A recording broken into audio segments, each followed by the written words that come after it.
శివ ఇదేం శిక్ష, ఇదేం కక్ష? భక్తులపై లాఠీలు లేపడమేంటి? ఆలయాల్లో తొక్కిసలాటలు ఏంటి?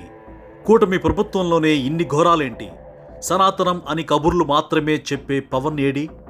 మల్లన్న చెంతకు వస్తే ఏదో తెలియని ప్రశాంతత, అన్నింటికీ ఆయనే ఉన్నాడనే భరోసా, సర్వవేళలా ఆయనే రక్షిస్తాడని నమ్మకం. అలాంటి శ్రీశైలం పుణ్యక్షేత్రంలో ఎప్పుడు లాఠీ దెబ్బ పడుతుందోనని భయపడాల్సిన పరిస్థితి. జీవితంలో ఒక్కసారి కూడా లాఠీ దెబ్బలు తినేంత పరిస్థితి తెచ్చుకొని వాళ్లు కూడా దెబ్బలు తినాల్సి వచ్చింది. అది కూడా దేవుడి సమక్షంలో. శివస్వాములపై ఒక్కో లాఠీ దెబ్బ పడడం చూస్తుంటే గుండె తరుక్కుపోతుందన్నారు బీసీవై పార్టీ అధినేత బోడే రామచంద్ర యాదవ్. ఏఎస్పీ యుగంధర్ లాఠీని గిరగిరా తిప్పుతూ కొడుతుంటే భక్తులు బెంబేలెత్తిపోవడాన్ని చూసి కళ్ళు చెమర్చారు.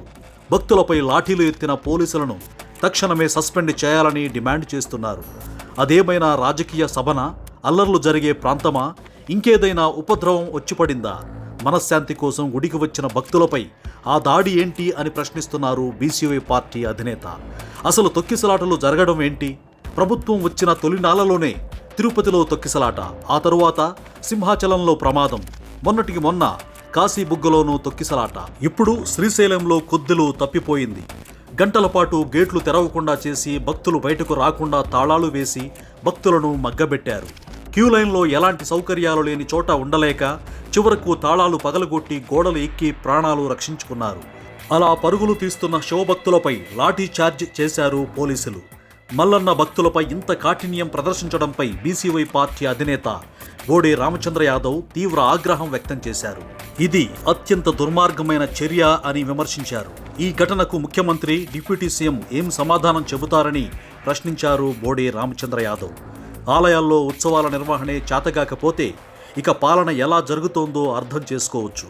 గతేడాది కంటే ఈసారి అదనంగా 30% ఏర్పాట్లు చేస్తున్నామని ప్రగల్భాలు పలికారు.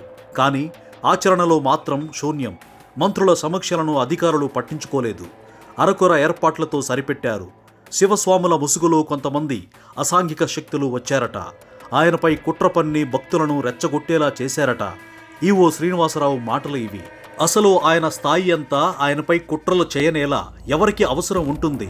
మహాశివరాత్రి బ్రహ్మోత్సవాలు మొదలైన 2 రోజులకే లాఠీ చార్జ్ చేస్తే ఇప్పుడే భక్తుల రద్దీని కంట్రోల్ చేయలేకపోతే ఇక మహాశివరాత్రి రోజు 1,50,000కు పైగా భక్తులు తరలివస్తారు.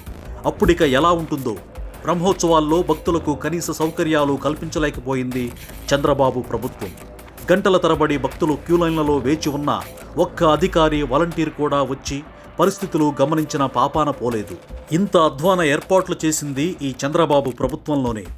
శివమాల స్వీకరించి 41 రోజుల పాటు నిష్టగా ఉండి ఇరుముడి సమర్పించేందుకు శ్రీశైలం వస్తుంటారు. స్వామి అమ్మవార్ల దర్శనం చేసుకుని వెళ్తారు. కానీ ఇన్నేళ్లలో ఎన్నడూ మల్లన్నను దర్శించుకోకుండా వెళ్ళిందే లేదు భక్తులు. ఈసారి మాత్రం దర్శనం కాకుండానే వెనుతిరిగి వెళ్ళిపోయారు.